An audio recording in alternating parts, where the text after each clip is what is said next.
Hello friends, welcome to my channel. இன்னைக்கு இந்த வீடியோவில் நம்ம என்ன பார்க்க போறோம் அப்படின்னா கொஞ்சம் வித்தியாசமான ஒரு குழம்பு ரெசிபி தான் பார்க்க போறோம். இந்த குழம்ப நீங்க இதே மெத்தட்ல பண்ணும்போது ஒரு வாரம் வரைக்கும் கூட வச்சு யூஸ் பண்ணலாம், கெட்டு போகவே போகாது.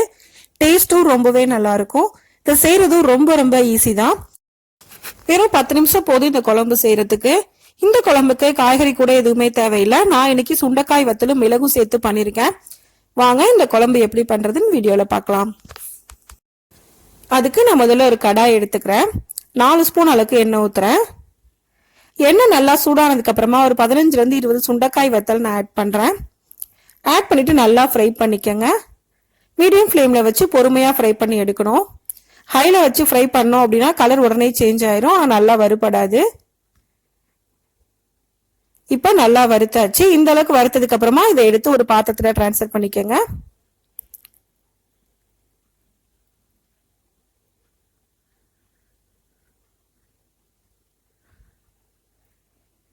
இப்ப இது கூட ஒரு 15 to 20 மிளகு அதையும் போட்டு நான் வறுத்து எடுத்துக்கிறேன்.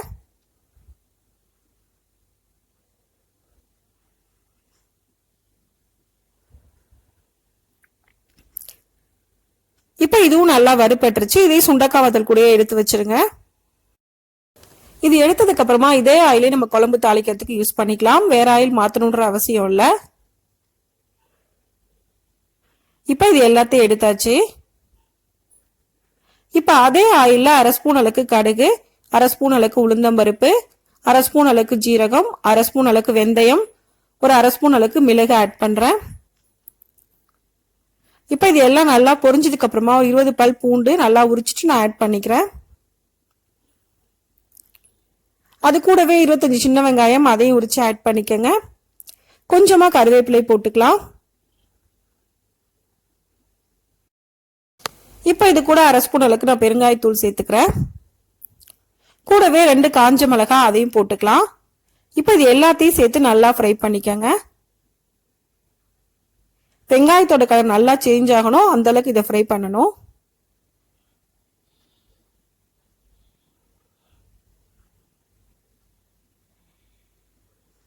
இப்ப வெங்காயத்தோட கலர் நல்லா சேஞ்ச் ஆயிடுச்சு, நல்லா ஃப்ரை ஆயிடுச்சு.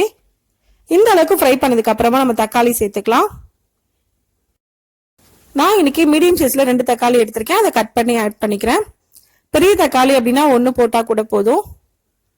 இப்ப இது கூடவே 1/2 ஸ்பூன் மஞ்சள் தூள், காரத்துக்கு ஏற்ற மாதிரி மிளகாய் தூள் போட்டுக்கோங்க.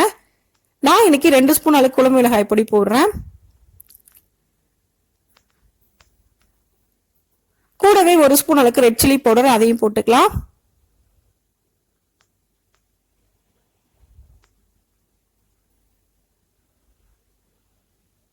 இப்ப இது எல்லாம் போட்டதுக்கு அப்புறமா நல்லா மிக்ஸ் பண்ணிக்கங்க.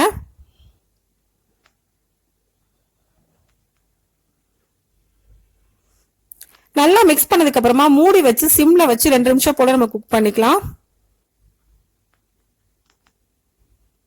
தக்காளி நல்லா மசியணும், அதுக்காக தான். இப்ப 2 நிமிஷத்துக்கு அப்புறமா ஓபன் பண்ணிருக்கேன். ஒரு 1/4 கப் அளவுக்கு தண்ணி ஊத்தி இது நல்லா வேக வச்சுக்கலாம். இப்படி நம்ம தண்ணி சேர்த்து வேக வைக்கும் போது தக்காளி நல்லா மசிஞ்சு பேஸ்ட் மாதிரி ஆயிடும். அதனால குழம்போட டேஸ்ட் ரொம்ப ரொம்ப நல்லா இருக்கும். இப்ப நம்ம இதை மூடி வச்சு 2 நிமிஷம் போல குக் பண்ணிக்கலாம்.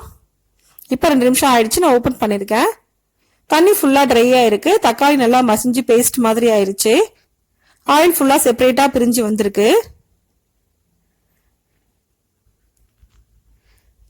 இந்த ஸ்டேஜ்ல ஒரு எலுமிச்சை பழ அளவுக்கு புளி நான் எடுத்திருக்கேன். அதை கரைச்சி இது கூட சேர்த்துக்கலாம்.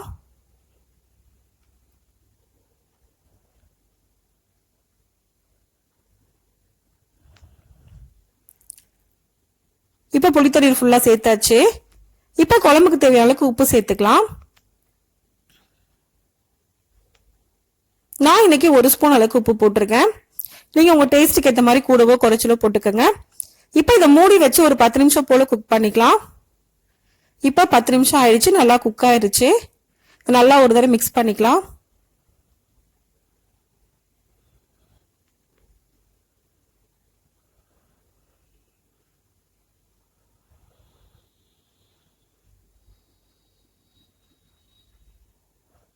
இப்ப நல்லா மிக்ஸ் பண்ணியாச்சு. இப்ப சிம்ல வச்சு மூடி வச்சு ஒரு 5 நிமிஷம் போல குக் பண்ணுங்க. இப்போ அது குக் ஆகிறதுக்குள்ள நம்ம வறுத்து வச்சிருக்க சுண்டைக்காயை லைட்டா பவுடர் பண்ணி எடுத்துக்கலாம். அதை ஒரு மிக்ஸி ஜார்ல நான் சேர்க்கிறேன். இப்போ லைட்டா கொரகொரப்பா இந்த மாதிரி அரைச்சிக்கோங்க. ரொம்ப நைஸா அரைக்க கூடாது.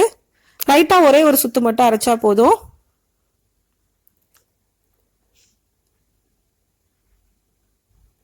இப்போ நம்ம சிம்ல வச்சு குக் பண்ணதுக்கு அப்புறமா ஆயில் ஃபுல்லா செப்பரேட்டா பிரிஞ்சு வந்திருக்கு.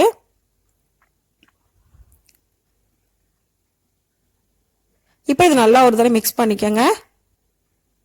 மிக்ஸ் பண்ணிட்டு நம்ம பவுடர் பண்ணி வச்சிருக்க சுண்டக்காய் வத்தலையும் மிளகையும் இதில் ஆட் பண்ணிடலாம்.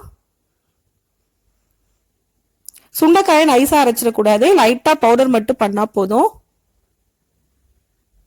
இப்போ இது கூட ஃபைனலா கொஞ்சமா நான் கருவேப்பிலை ஆட் பண்றேன். சுண்டக்காய் வத்தல் ஆட் பண்ணதுக்கு அப்புறமா ரொம்ப நேரம் குக் பண்ண தேவையில்லை.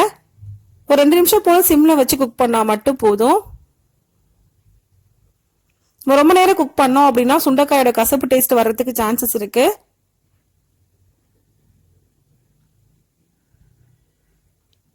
இப்போ லைட்டா ஒரே ஒரு தடவை மட்டும் மிக்ஸ் பண்ணி விட்டுக்கோங்க.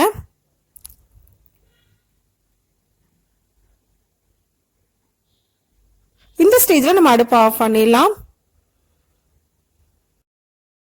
இப்போ நமக்கு ரொம்ப ரொம்ப ஈஸியான சுண்டைக்காய் வத்தல் புளிக்குழம்பு ரெடி ஆயிடுச்சு. நாம இன்னைக்கு இந்த குழம்புல மிளகு ஆட் பண்ணியிருக்கோம். அதனால டேஸ்ட் ரொம்பவே நல்லா இருக்கும். ரொம்ப ரொம்ப ஹெல்த்தியானதும் கூட. இந்த ரெசிபியை இதே மெத்தட்ல நீங்களும் செஞ்சு பாருங்க. இந்த வீடியோ உங்களுக்கு பிடிச்சிருந்தா லைக் பண்ணுங்க, ஷேர் பண்ணுங்க, கமெண்ட் பண்ணுங்க. மறக்காம சேனலை சப்ஸ்கிரைப் பண்ணுங்க. தேங்க்ஸ் ஃபார் வாட்சிங்.